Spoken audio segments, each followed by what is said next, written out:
Di video kali ini saya akan membahas tentang gaya hidup ketofastosis.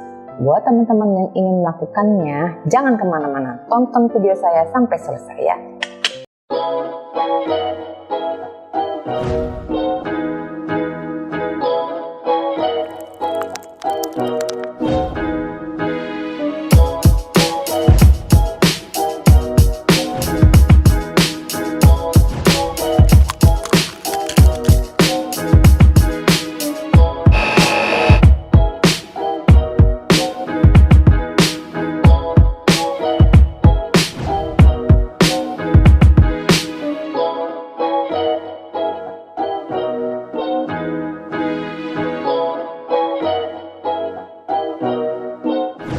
Sumaila Cakes, kue rendah karbo yang enak. Hai teman-teman, saya Tecika. Channel ini akan selalu berisi informasi seputar diabetes dan gaya hidup sehat. Buat teman-teman yang diabetes atau kepingin tahu gaya hidup sehat, jangan lupa untuk subscribe dan aktifkan tanda lonceng ting-tong supaya teman-teman dapat notifikasi kalau saya upload video baru. Teman-teman, dalam salah satu video saya tentang 4 macam contoh pola makan rendah karbohidrat buat bantu teman-teman yang diabetes, disebutkan salah satu diet atau gaya hidupnya adalah diet keto atau ketofastosis. Diet yang satu ini menerapkan pola makan rendah karbohidrat dengan tingginya asupan lemak baik. Kalau teman-teman ingin mencoba melakukan gaya hidup ketofastosis, dalam video ini saya akan memberitahukan kepada teman-teman yang pertama, cara melakukan diet keto atau gaya hidup ketofastosis. Kemudian yang kedua, catatan-catatan penting yang perlu teman-teman perhatikan dalam melakukan gaya hidup ketofastosis. Oke, mari kita bahas langsung ya. Yang pertama, cara melakukan ketofastosis. Dalam ketofastosis, ada fase-fase atau tahapan-tahapan yang harus teman-teman lakukan. Nah, fase-fase ini bertujuan supaya teman-teman bisa segera beradaptasi dengan bahan bakar lemak yang kemudian akan membawa teman-teman ke dalam kondisi yang namanya ketosis, di mana tubuh menggunakan lemak sebagai bahan bakar utamanya. Ada 3 macam fase yang harus teman-teman lakukan dalam ketofastosis. Yang pertama, fase induksi. Yang kedua, fase konsolidasi. Dan yang ketiga, fase maintenance. Yang pertama, fase induksi. Dalam fase ini, teman-teman harus melakukan puasa intermittent fasting 16-8. 16-8 maksudnya 16 jam puasa dengan 8 jam jendela makan. Puasanya dimulai pada pukul 8 malam. Itu teman-teman berhenti mengunyah makanan, tapi masih boleh minum. Kemudian teman-teman diperbolehkan untuk makan lagi atau buka puasa jam 12 keesokan harinya, pukul 12 siang. Selama puasa 16 jam itu, sebelum teman-teman makan lagi pukul 12 siang, teman-teman diperbolehkan mengkonsumsi minuman yang zero kalori seperti air putih, teh tawar, atau kopi hitam.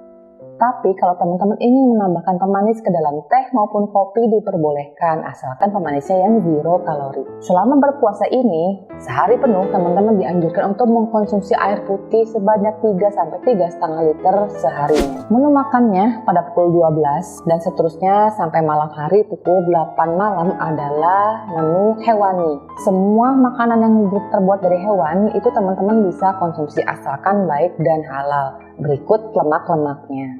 Untuk camilannya, teman-teman diperbolehkan mengkonsumsi alpukat, santan, cincau hijau, keju, dan susu tinggi lemak seperti whipping cream.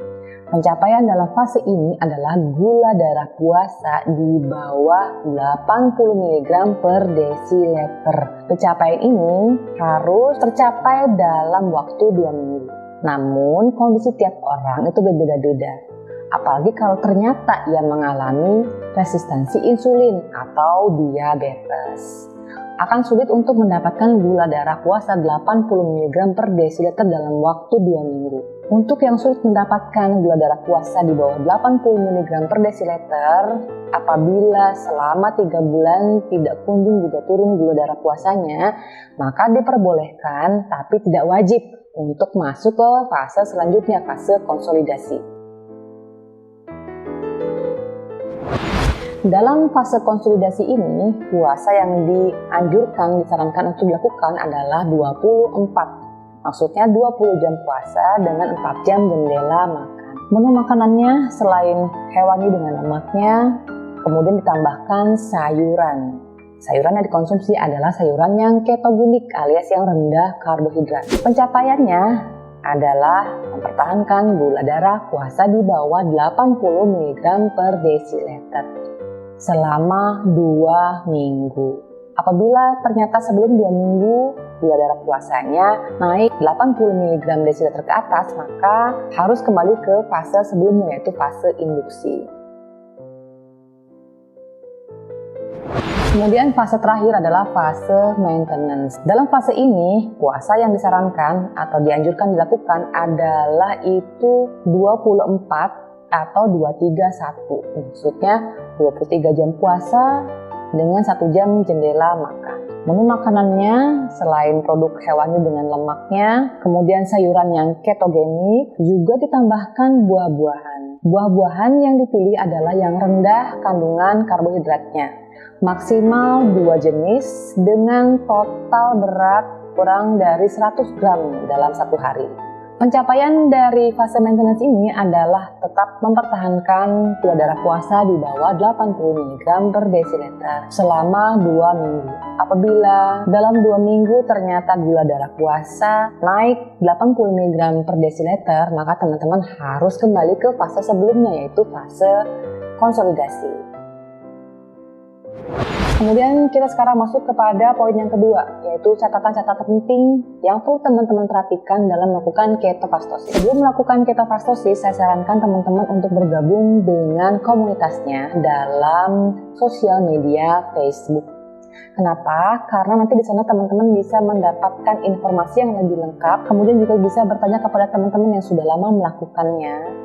Dan di sana juga ada beberapa tenaga kesehatan yang sudah menjalankan ketofastosis. Selain itu, sebelum menjalankannya, teman-teman kalau bisa saya sarankan untuk memeriksakan kondisi ginjalnya. Kemudian untuk teman-teman yang diabetes, memeriksakan kadar gula darah puasanya, kadar gula darah sewaktunya, HbA1c-nya. Selain itu juga periksakan kadar kolesterol, HDL, dan trigliserida. Untuk teman-teman yang sedang mengkonsumsi obat-obatan dokter, agar juga berhati-hati dan berkonsultasi dengan teman-teman yang ada di dalam komunitas juga tenaga kesehatan di sana apabila ingin melanjutkan atau menghentikan penggunaan obat-obatannya. Khusus untuk ibu hamil, anak-anak, kemudian juga ibu menyusui tidak diperbolehkan untuk melakukan puasa dalam ketofastosis. Tapi dianjurkan untuk memundurkan waktu makan di pagi harinya di atas pukul 9. Kemudian yang terakhir nih, saya ingin memperingatkan teman-teman agar berhati-hati apabila ingin menggabungkan ketofastosis dengan terapi detox lainnya.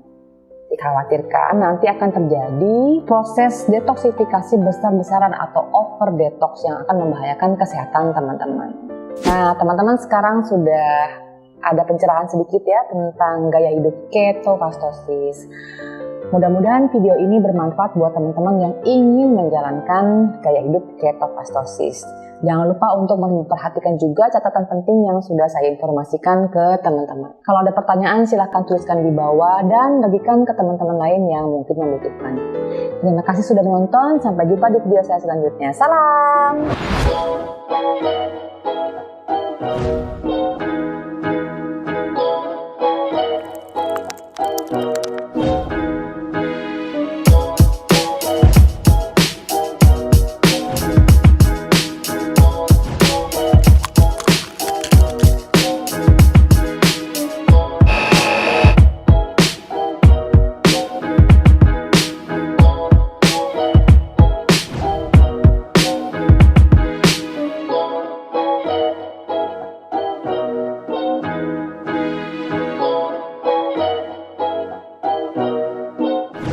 Sumaila Cakes, kue rendah karbo yang enak.